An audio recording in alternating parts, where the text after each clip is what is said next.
Hey crew, it's Pitt, and I'm back with some more esoterica. Today we are diving back into the works of Mr. Éliphas Lévi. This is Transcendental Magic, its Doctrine and Ritual. We are reading aloud and discussing as we go along the various points brought to light by the text.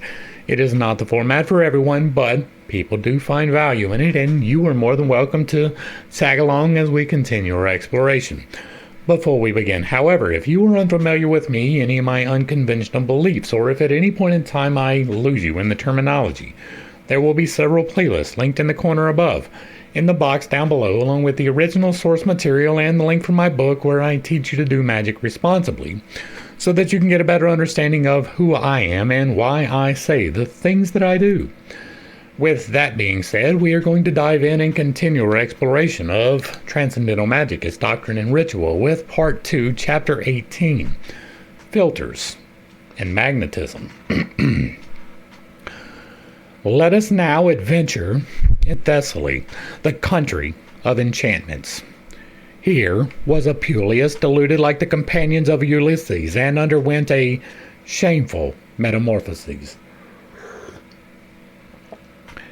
Here, all is magical. The birds that fly, the insects humming in the grass, even the trees and flowers. Here, in the moonlight, are brewed those poisons which compel love. That is something that you should not in any way, shape, or form attempt to do. You should not be attempting to manifest any specific person into your life. You should not be putting your energy into altering the way that they feel. You should not be brewing potions in order to do those things. All three of those things are against the laws of creation, right? The equilibrium will be struck, the response will happen, and it will not be something that you enjoy. Here, spells are devised by the Striges to render them young and lovely, like the Carites. Oh, all ye youths, beware. The art of poisoning the reason, or of philters, seems, as a fact, if traditions may be trusted, to have developed its venomous efflorescence more abundantly in Thessaly than elsewhere. I do not know what logic he is playing into, for that people have had the same impulses forever, right? There has always been murder. There will be murder until we are no longer in the mortal coil. One of the most common ways to murder people, especially by women, is with philters, right? Potions, using things like hemlock or nightshade, like arsenic. And women are more likely to poison than men are. Not to say that men don't do it, but to say that this one particular city or country was more prevalent, I don't know the reasoning behind that, right? People are pretty close to the same regardless of where they are. There, also, magnetism played its most important part for exciting and narcotic plants. Bewitching and harmful animal substances derived all their power from enchantments, that is to say, sacrifices accomplished in words pronounced by sorcerers when preparing philters and beverages. Stimulating substances, and those in which phosphorus predominates, are naturally aphrodisiacal. Right? Anything which acts strongly on the nervous system may determine passional exaltation, and when a skillful and persevering will knows how to direct and influence these natural tendencies, it can make use of the passions of others to the profit of its own, and will soon reduce the most independent personalities into instruments of its pleasures. From such influence, it behooves us to seek protection and to give arms to the weak, and our purpose in writing this chapter. From such influence, it behooves us to seek protection. Now, no one has the right to drug someone else against their will. Period. The end. I use philters and draughts, right? We talk all the time about my alchemy. I use rosemary and thyme, some lemon, some cayenne, some turmeric, some honey, and I make a concoction for my lungs. Right? I am willfully doing that for myself. I would not serve this to someone else. As harmless and innocuous as it is, without express consent. Right? I am putting intention into this to heal myself, and if someone else drinks it, they are accidentally getting my energy. You should be protected at all times from magical influence. Right? Shielding and grounding are the most effective ways to protect yourself from anyone else's energetic influences. You should be exceedingly careful in what you imbibe. If you do not implicitly trust someone, don't take things from them. If you are out at the bar with people, make sure that your drinks are protected at all times. And that is male and female. A lot of people like to think that only the females get kidnapped. That is untrue, right?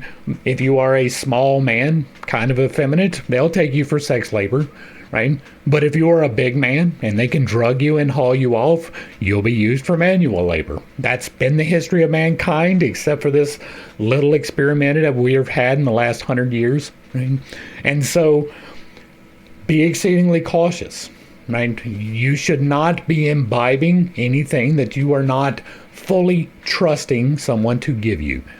Right? But outside of that, there's not a whole lot magically that you can do to protect yourself from a bad filter, right? Or from a bad potion. Somebody gives you some nightshade, you're probably going to die regardless of the magical energies that you possess. And so you should seek protection, but that doesn't mean you're going to get it. From such influence, it behooves us to seek protection, and to give arms to the weak is our purpose in writing this chapter. These, in the first place, are the devices of the enemy, and again he reveals his intentions.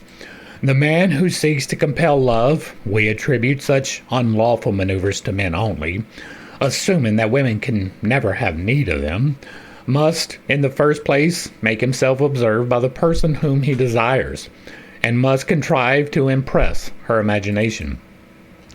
Okay, so it is not just women, right? We just talked about that they drug women as well, or men as well as women. Women do this thing too, right? I'm going to relay a personal story. When I was 16 years old, maybe 15, I was 15.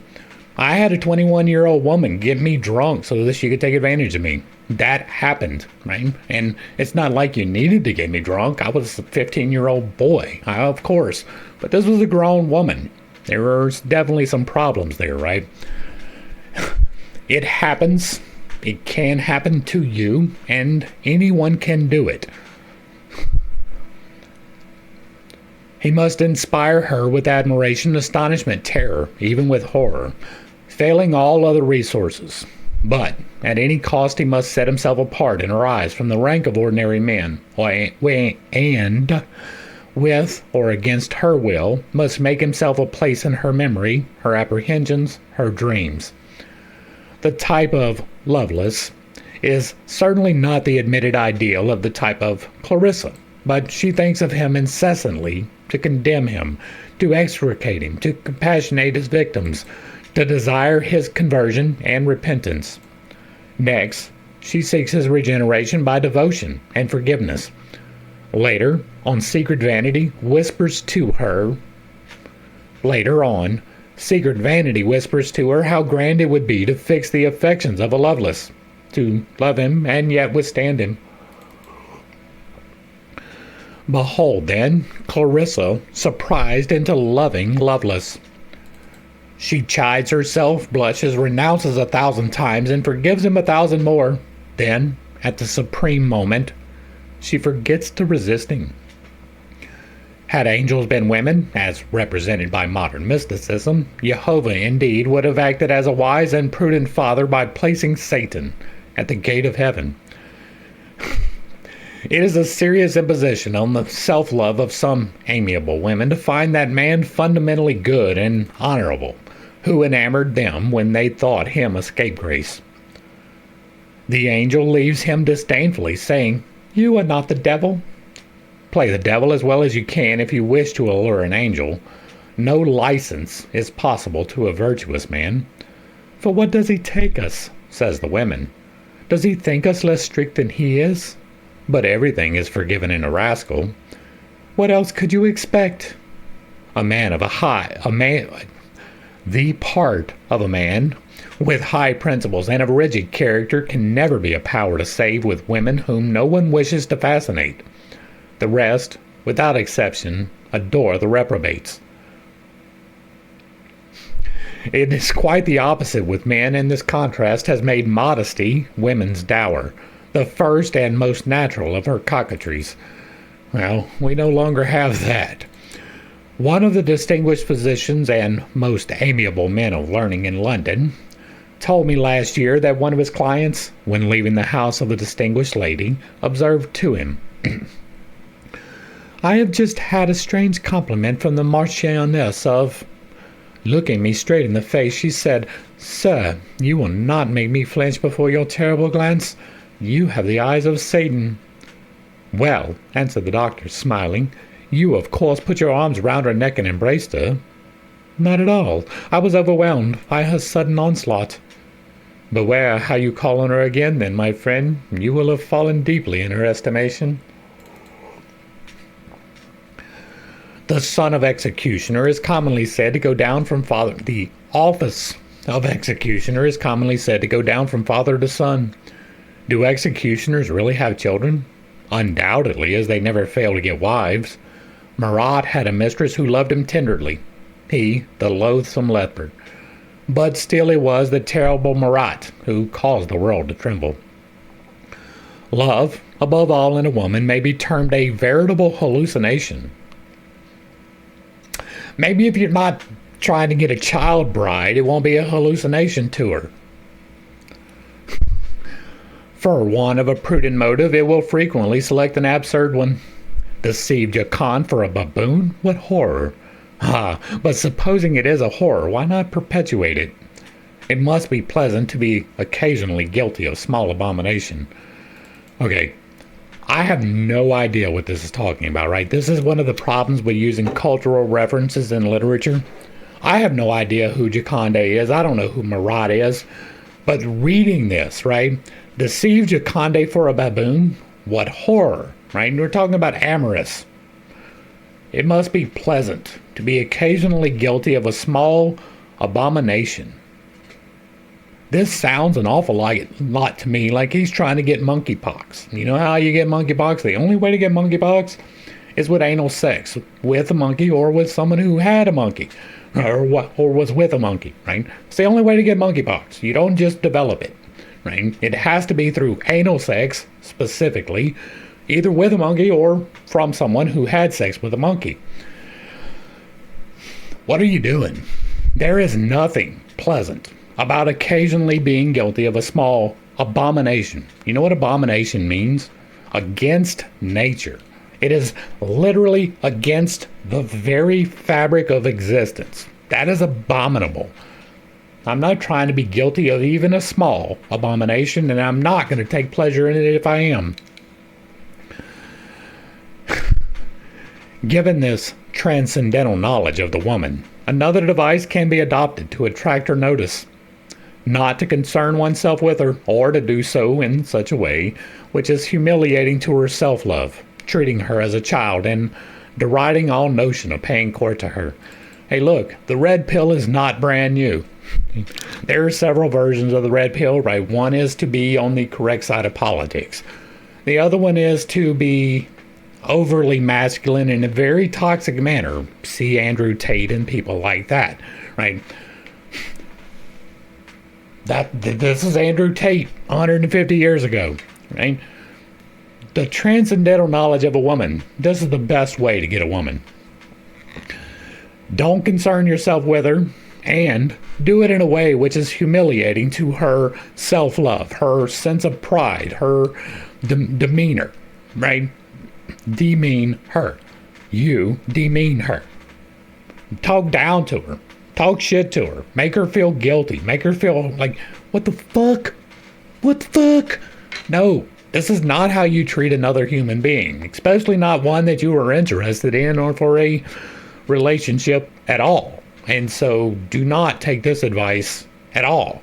And yes, I am fully aware women do choose the asshole. If there is a woman and she's choosing the asshole, you don't want to be with her anyway. Back to the text. The parts are then reversed. She will move heaven and earth to tempt you. She will initiate you into secrets which women keep back. She will vest and unvest before you, making such observations as, "Between women, among old friends, I have no fear about you. You are not a man for me," etc. So she's playing the same shit back to you. This is an excellent discussion on how to manipulate people. Then she will watch your expression. If she finds it calm and indifferent, she will be indignant. She will approach you under some pretext, brush you with her tresses, permit her bodice to slip open. Women, in such cases, occasionally will risk a violence, not out of desire, but from curiosity, from impatience, and from provocation. A magician of any spirit will need no other filters than these. He will also use flattering words, magnetic breathing, slight but voluptuous contacts, by a kind of hypocrisy, and as if unconscious. Those who resort to potions are old, idiotic, ugly, impotent. I do not disagree. Right? Like, we talk about levels of responsibility here quite often, right? Using the electromagnetic forces of creation requires responsibility. If you are using it in a manner that is not responsible, there will be responses. You will feel the repercussions of it. It is one of the 8 laws of creation. I point up here because there will be a video called the 8 laws of creation. It is important to live in accordance with the 8 laws of creation. That's 3 times. Pay attention. Once you are aware that you can do these things, you better not be doing these things, right? Flattering words, yeah, whatever. Right? You're pretty. Okay.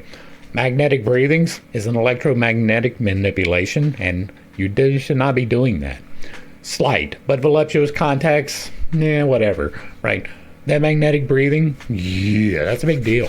Right? It really is. That is an influence upon someone. You should be very careful whenever you are doing anything with someone else. Right? Magnetic breathings is a big deal. But those who resort to potions are old, idiotic, ugly, and impotent, indeed. Where, indeed, is the use of the filter? Anyone who is truly a man has always at his disposal the means of making himself loved, providing he does not seek to usurp a place which is occupied. It would be a sovereign blunder to attempt the conquest of a young and affectionate bride during the first felicities of the honeymoon, or of a fortified Clarissa, already made miserable by Lovelace, or bitterly lamenting her love. This is wild, right? It would be a sovereign blunder to attempt the conquest of a young and affectionate bride. Yeah, that doesn't matter if it's on her honeymoon or if they've been married for 40 years, right? This is not your bride, right? You've already conquered your bride. This is someone else's bride. Are you fucking kidding me? Yet again? This is wild. This is one of the worst chapters that we've seen so far. We shall not discuss here the impurities of black magic on the subject of filters. Anything dealing with someone else is going to be black magic. And if you are doing it without consent, it is black magic. We have done with the concoctions of Canidia. The Odes of Horace tell us after what manner this abominable Roman sorceress compounded her poisons, while for the sacrifices and enchantments of love we may refer to the eclogues of Virgil and Theocritus, where the ceremonials for this species of magical work are minutely described. Nor shall we need to reproduce the recipes of the grimoires or of the Little Albert, which anyone can consult for themselves. All these various practices connect with magnetism or poisonous magic and are either foolish or criminal.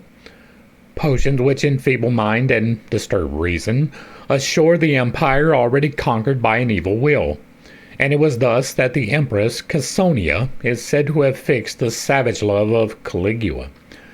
Prussic acid is the most terrible agent in these envenomings of thought, and hence we should all beware of extractions with an almond flavor, and never tolerate in bedchambers the presence of laurel almond, datura stramonium, almond soaps or washes. and generally all perfumes in which this odor predominates, above all when its action on the brain is seconded by that of amber. To weaken the activity of intelligence is to strengthen proportionally the forces of unreasoning passion. Love of that kind which the malefactors we are concerned with would inspire is a veritable stupefaction and the most shameful of moral bondages. The more we enervate a slave, the more incapable we make him of freedom, and here lies the true secret of the sorceress in Apuleius and the potions of Circe. The use of tobacco, by smoking or otherwise, is a dangerous auxiliary of stupefying philters and brain poisons. Nicotine, as we know, is not less deadly than prussic acid, and is present in tobacco in larger quantities than is this acid in almonds. Here's a time to talk about some things, right? Nicotine is not the best, right? But it is not nearly as bad as we thought. It is a toxin. It is a poison. You can distill it and you can kill things with it quite readily. If you take used cigarette butts and you take the end of it and throw it in a bucket, add some water, you've got a very effective ant poison or whatever other pests, right? It is very effective, like very. You can do the same thing, distill that, and it can be very dangerous to human beings. If you have concentrated nicotine get on your fingers, you can overdose from it. But there is these things that recent developments have brought to life called neonicotinoid receptors. They're in your brain.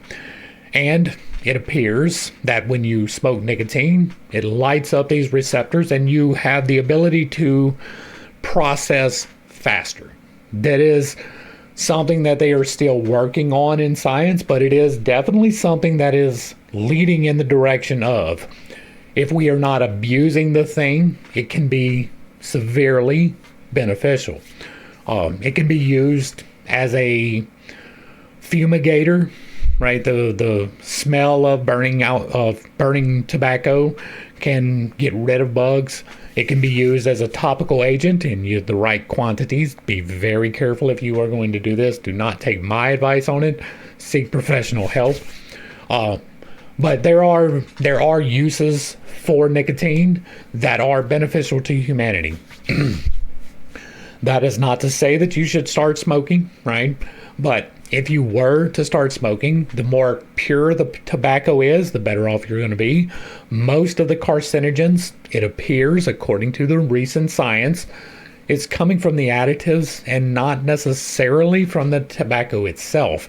That is a major thing. Right? We have been told for at least my lifetime that cigarettes cause cancer. And while that is true, it is probably not because of the tobacco. The tobacco has its own problems. It raises your blood pressure. It raises the constriction in your blood vessels. It causes heart disease for those reasons.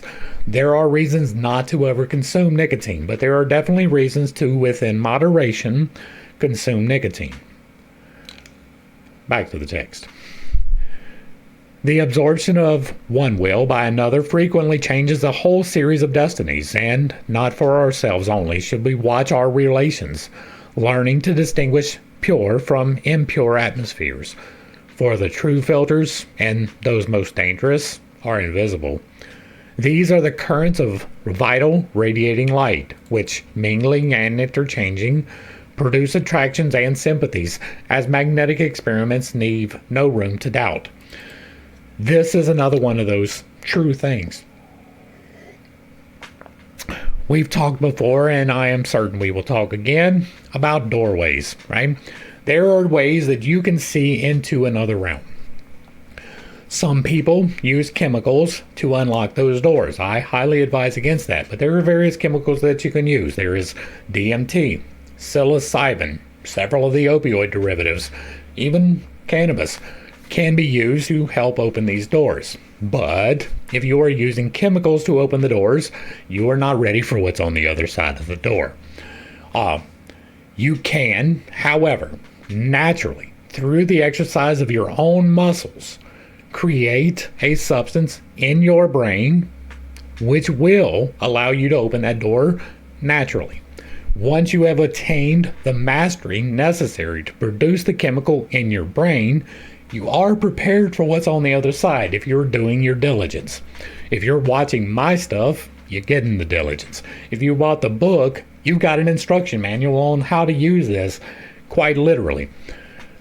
This fluid that you can release in your brain allows you to see things. And some of the things that you can see are these currents of vital radiating light, mingling and interchanging, producing attractions and sympathies. That is all true. You can see the magnetic aura around people. You can see it around trees. You can see it around animals. You can see it all over the place. And you can see these interactions. It is part of the process by which you can manipulate these things, is by the recognition of these things. And this is an absolute true thing. But don't use artificial keys. And by the way, if you have used those keys and unlocked those doors, there's not a whole lot you can do other than get control of that doorway.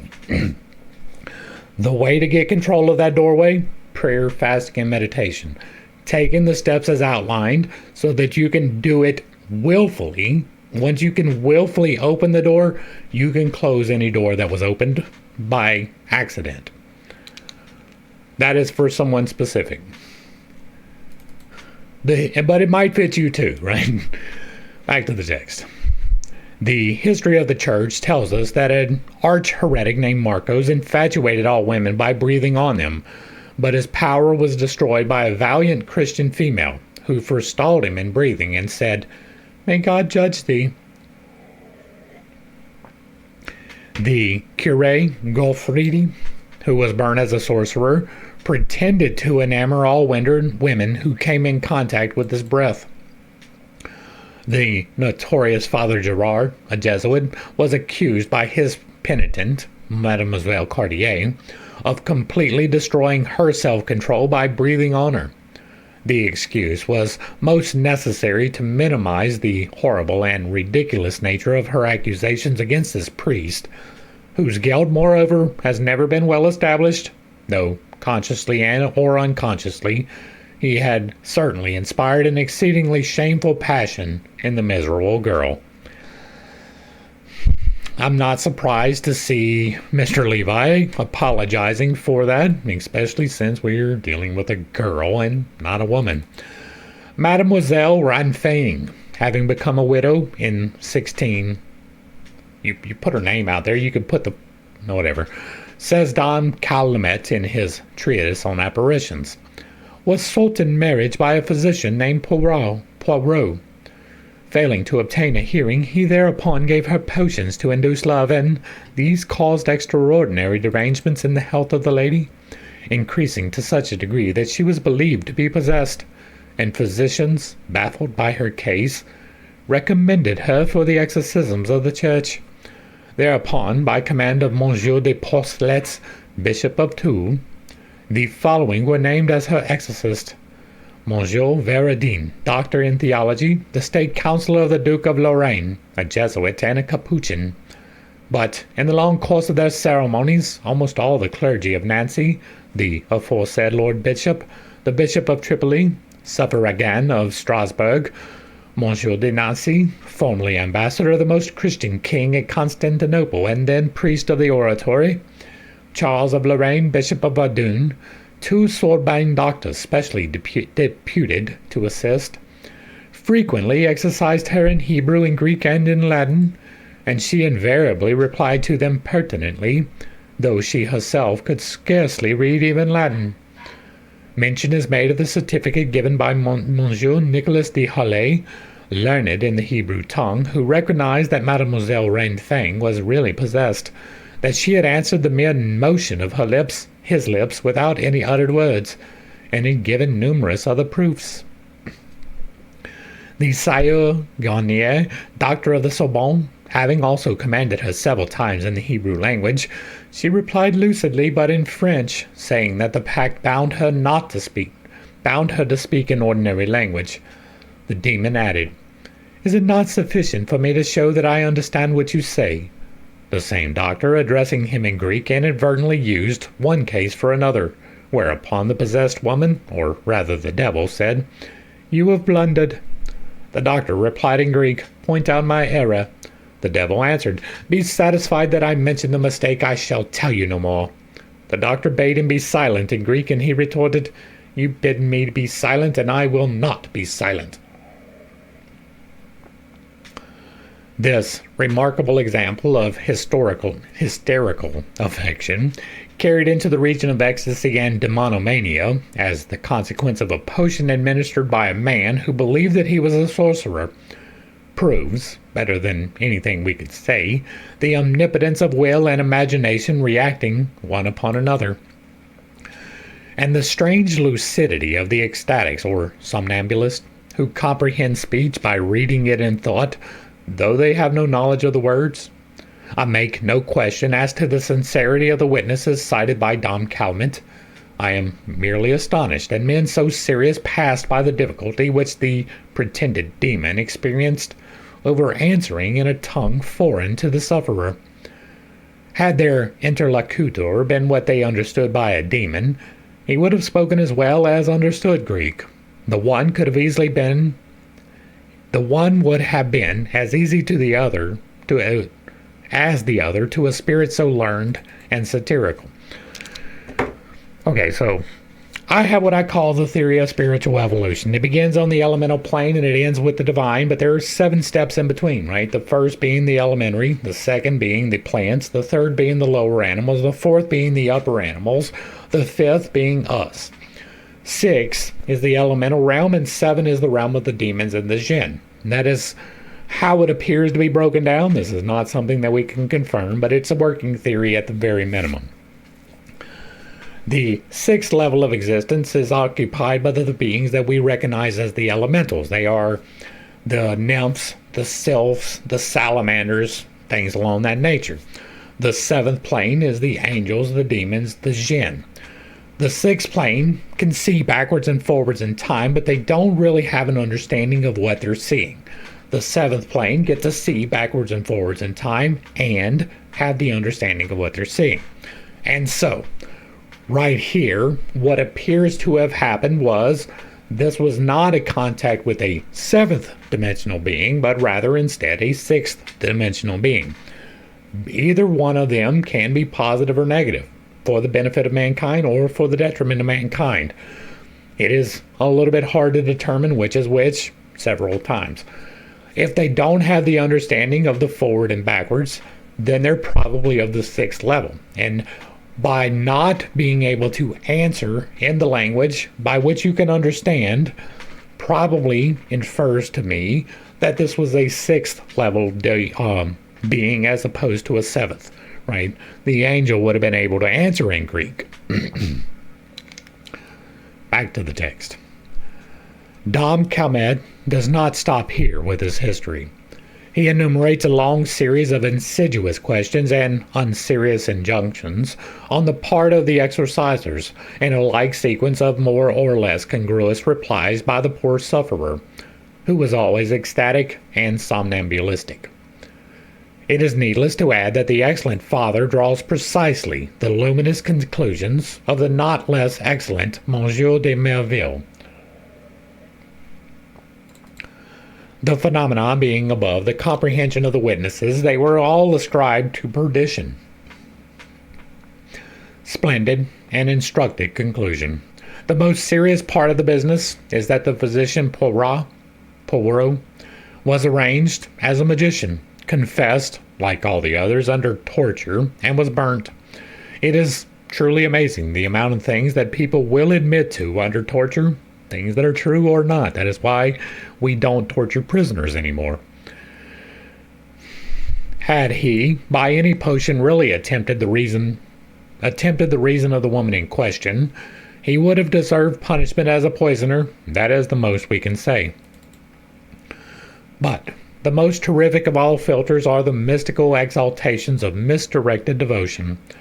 Will ever any impurities equal the nightmares of St. Anthony, or the tortures of St. Teresa and St. Angela de Filagni? The last applied a red-hot iron to her rebellious flesh, and found that the material fire was cooling to her hidden ardors. With what violence does nature cry out for that which is denied her, but is brooded over continually to increase detestation thereof? The pretended bewitchments of Magdalene Vivant, of Mademoiselles de la Pelude and de la Cadillac, began with mysticism. The excessive fear of a given thing makes it almost invariably inevitable.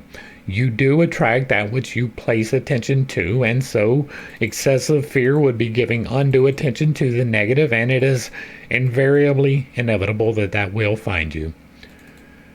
To follow the two curves of a circle is to reach and meet at the same point. Nicholas Remigius, criminal judge of Lorraine, who burnt alive 800 women as sorcerers, beheld magic everywhere.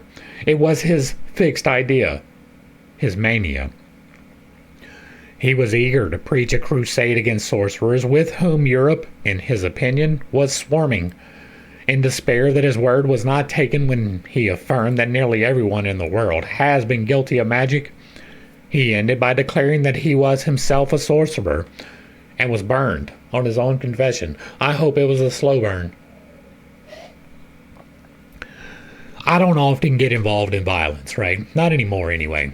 I very rarely get involved in vengeance. Over 800 people that you condemn to death for being a sorcerer. Now, I agree that there is magic. There are people doing maleficent things. I would be willing to bet that he got not a single one of them. How many witches were burned in Salem? Right, I ask that question all the time for a reason. Like, I do magic, right? I don't call myself a witch or a warlock. I'm an adept, right? I do things. I've healed myself. It is real. I've affected the weather. That was real. To me, at least, right? At least in my own opinion. These things have happened after my direct input. And so, I do magic. I would have been burned if you would have caught me. But I don't do things outside of myself, so you wouldn't have caught me. The chances of finding 800 maledictive people, very, very slim, right? There is a chance that he might have, in his entire career, run across one or two. And that is seeking them out. To preserve ourselves against our evil influences, the first condition is therefore to forbid excitement to the imagination. All those who are prone to excitement are more or less mad, and maniac is ever governed by his mania. This is more talking about obsessive compulsiveness, right? The not being able to let go of the subject. Place yourself, then, above puerile fears and vague desires. Believe in supreme wisdom and be assured that this wisdom, having given you understanding as the means of knowledge, cannot seek to lay snares for your intelligence or reason. Everywhere about you, you behold effects proportioned to their causes. You find causes directed and modified in the domain of humanity by understanding. In a word, you find goodness stronger and more respected than evil. That's a long word. Why should you assume an immense unreason in the infinite, seeing that there is reason in the finite? Truth is hidden from no one. God is visible in his works, and he requires nothing contrary to its nature from any being, for he is himself the author of that nature. Faith is confidence. Have confidence, not in men who malign reason, for they are fools or impostors, but in the eternal reason, which is the divine word, that true light which is offered like the sun to the intuition of every human creature coming into the world. If you believe in absolute reason, and if you desire truth and justice before all things, you will have no occasion to fear anyone, and you will love those only who are deserving of love. Your natural light will repel instinctively that of the wicked, because it will be ruled by your will. This is another one of those things that are true. Right? If you are at least where I am on the path, The people who are not aligned correctly will recognize you instantaneously. Your energy will be painful to some of them. This is something that I can speak on with a little bit of authority because you cannot hang around me if you have bad intentions, right? Not even towards me, right? If you are a person who steals at work, you're not going to hang around me. If you're someone who cheats on your spouse, you're not going to hang around me. If you are someone who lies on a continual basis, you're not going to hang around me. I will filter that. I will call your shit out. I don't have a whole lot of friends for that reason. I hold myself to a standard up here. Do I meet it all of the time? No. Do I try all of the time? Yes. And so I am one of those people that they're like, I bet you're a lot of fun at parties. I'm not. Right? I have a good time if everybody's having a good time. But if there's somebody over here talking shit and they ain't got no reason to, I'm that one. Right? I'm the one that's correcting them. I'm the one that's doing the right thing. I'm the one that's not getting too drunk. I'm the one that's making sure that the people that are too drunk are doing the correct things. I'm that guy. I'm different, right? If you are aligned negatively, you will know it around me. You will not be comfortable. You will physically feel it if you are aligned in the wrong way. And that's not something I do. It's just part of who I am now. I radiate that light. It's part of the shielding, maybe. I mean, I do have an extraordinarily strong aura. And so, yeah. Thus, even poisonous substances, which it is possible may be administered to you, will not affect your intelligence. Ill, indeed, they may make you, but never criminal. Okay, so this is talking about making you obsessive, right? If you imbibe a poison, you will be poisoned. It is really that simple. If you imbibe an intoxicant, you will be intoxicated. And there is no magical protection for that. Now, if you are properly balanced and you are experimenting with these various substances, you will be doing so in a balanced manner. And so it won't affect you in the same way. One of the ways to conceptualize this for some people at least will be a psilocybin trip, right? Eating mushrooms. They grow on cow shit. You can go pick them in most of the states in the United States. And it opens a door. Now, depending upon your mindset is how that door is going to go. If you are correctly aligned to the point where you could open that door for yourself and you imbibe in these things, you're going to have a pleasant experience, learning some things, maybe unlocking some secrets. If you are not aligned in that way, if you are aligned opposite of that, you're going to have a negative experience. There will be entities reaching for you or scaring you and all of these things. It is in your mind, but it is a very real thing, and some people never recover. Again, with the personal, right? I have someone close to me in my life who has decided over the last couple of years to microdose, right? The microdosing started out well, despite any advice against such a thing, but over time, it has led to extreme paranoia, what aligned correctly, to the point of being a danger to those around them because of this substance, which, if aligned correctly, is perfectly benign. But if you're not, if you are susceptible to these manias, then it's going to grab hold of you in a negative way, and it's going to influence you in a negative way.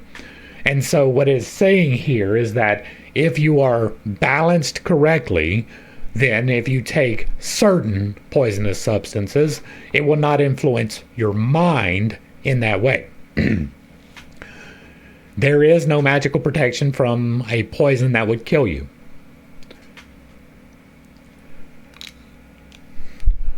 What most contributes to render women hysterical is their soft and hypocritical education. Really. If they took more exercise, if they were instructed more frankly and fully in matters of the world, they would be less capricious and consequently less accessible to evil tendencies. Mr. Levi, time has proven you incorrect. You are in no way, shape, or form correct in this statement. Sorry, I know. In your day and time, women were protected. In my day and time, they are absolutely not. Right?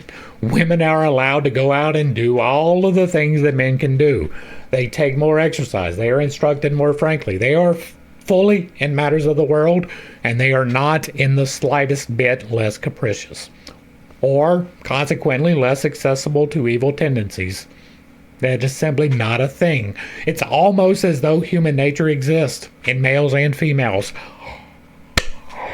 Oh, the horror. Men and women are the same. Not exactly the same, but in a lot of ways. Yeah, exactly the same. Weakness ever sympathizes with vice because vice is a weakness, which assumes the mask of strength. That is not entirely untrue. Right? Vices exist for experience. You are meant to have sexual intercourse, probably with one person. With some people it is more. Almost certainly not with zero. You are meant to have sexual relations. That's why you have genitalia. You are meant to procreate. That is lust. That is one of the vices. But it's not meant to be an obsession of yours. You shouldn't be constantly thinking about sex. If you are, you're unbalanced. That is a weakness of vice. It is equally possible to have a weakness of virtue. The weakness of virtue is, I'm never going to have sex, I am better than you. That is a prideful weakness of virtue. You are doing nothing spiritually by not having sex ever. Period. The end. And some, very few people, are called to one side or the other. Some people are called to never have sex. It is an exceedingly small percent of the population. You're better off finding a natural transvestite than to have a natural born someone who is meant to not have sex. That's how small the odds are. By the same token, the other side of the coin is true. Some people are meant to have more than one partner, but it is a vanishingly small proportion. And in order for it to be a thing, there has to be equal love and commitment in all parties. That's hard enough to do with two people. It's much harder to do with three. And if you get four in there, it gets to be almost impossible. That's why there are so many problems, right? Some people are called that way, but they are exceptionally small and they will have a hard time finding the others who are aligned in the same way. You are meant to balance between the virtues and the vices, not to cleave to either side. Back to the text. Madness holds reason in horror, and on all subjects it delights in the exaggerations of falsehood. In the first place, therefore, cure your diseased intelligence. The cause of all bewitchments, the poison of all philters, the power of all sorcerers are there. As to narcotics or other drugs which may be administered to you, it is a subject for the physician and the law, but we do not think that such enormities will be largely reproduced at this day. Lovelaces no longer stupefy Clarissas, otherwise than by their gallantries and potions, and abductions by masked men and imprisonments in subterranean dungeons have even passed out of our romances. Well, they are still very much alive, and we still very much have a trade in these slaves. Right? That's what I was talking about before. Men get abducted too. I have to tell my son that. He's 6'4", 230 pounds. He's a big old boy. People can get you too. Right? We still have masked men imprisoning in subterranean dungeons. That is a real thing still today. All these must be relegated to the confessional of the Black Penitents or the ruins of the castle of Udolpho. And that is going to bring us to the end of Philters and Potions. Hopefully I brought a little bit of enlightenment and not too much confusion to a somewhat difficult set of topics. I understand I hold some unconventional beliefs and I have a tendency to step on toes when I relay those. It is not intentional, but it is not something I apologize for. there wasn't a whole lot of information in here, right? There was a couple of key points that we needed to hit, but for the most part, for a chapter in the ritual and doctrine, right? This is the actual application part of it, not the theoretical part of it. That was the doctrine. We're in the ritual. There wasn't a whole lot of potions in this potion chapter, right? If I'm going to write a section on potions, it's going to be dealing with the actual part of the potions. This was all about motivations, which is not a bad topic, but it doesn't really bear too much on the actual practical application of these things. The key, as with all magical endeavors, is intentions. Intentions make a big difference. That's why the Infinite Integrations playlist starts with intentionality, right? The power of intention and perception, I think's the name of it. It's about the way that you go about it. If you are making a little innocuous tea to heal some people, right, and you got consent, you're not going to have any problems. Spend the time, do the research, right? You're not wanting to make tea with belladonna. That would be terrible. But if you know what you're putting in there and you have the correct intentions, no problem. If you're making it for yourself, absolutely no problem. If you get consent from anyone you give it to, again, no problems. It's the deceptive part. It is the part of your intentions not being for the betterment of mankind. There is nothing for the betterment of mankind in taking advantage of a woman, right? If you are taking advantage of another person, you're a piece of shit. It's really that simple, right? If you are manipulating someone into having sex with you, you're a piece of shit. If you are threatening or coercing, drugging or imbibing, you're a piece of shit. Right? You should be able to do it simply through your charisma, by talking truthfully and honestly about yourself. If you cannot get what you want from being open and honest about yourself, it wasn't meant for you anyway. And people are out here fighting for things that aren't theirs. If someone is not aligned to give you their affections, don't take them. They're not aligned for you. If you insist upon it and you go about something like this, it's going to repercuss upon you. It's going to be terrible for you. Don't do it. If you like what I'm doing over here, let me know down below. Give me a like, a share, a follow, throw me a comment if you agree or disagree with anything that I said. Put it in the box down below, and if it remains respectful, it gets to remain up. If there is another work you would like to see me discuss in the manner we are doing here, drop that in the box as well. And if you really like what I'm doing, hit me with that super thanks. Consider joining for a membership or picking up a copy of my book where I teach you to do magic responsibly.